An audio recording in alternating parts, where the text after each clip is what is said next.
Yara. Pero al fin de la historia, todas las gallos volvieron, porque el pingüino era frío, mucha pinta y poco fuego. Yara. Pero al fin de la historia, todas las gallos volvieron, porque el pingüino era frío, mucha pinta y poco fuego. Así pasa en la vida.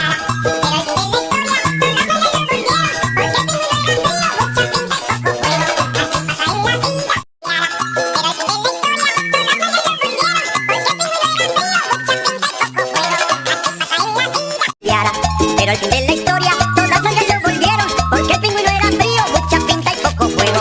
Así pasa en la vida. Yara. Pero al fin de la historia, todas las gallos volvieron, porque el pingüino era frío, mucha pinta y poco fuego. Así pasa en la vida. Yara. Pero al fin de la historia, todas las gallos volvieron, porque el pingüino era frío, mucha pinta y poco fuego. Así pasa en la vida. Yara. Pero al fin de la historia, todas las gallos volvieron, porque el pingüino era frío, mucha pinta y poco fuego. Así pasa en la vida. Yara. Pero al fin de la historia, todas las gallos volvieron, porque el pingüino era frío, mucha pinta y poco fuego. Así pasa en la vida. Yara. Pero al fin de la historia, todas las gallos volvieron, porque el pingüino era frío, mucha pinta y poco fuego. Así pasa en la vida. Yara. Pero al fin de la historia, todas las gallos volvieron, porque el pingüino era frío, mucha pinta y poco fuego. Así pasa en la vida. Yara. Pero al fin de la historia, todas las gallos volvieron, porque el pingüino era frío, mucha pinta y poco fuego. Así pasa en la vida. Yara. Pero al fin de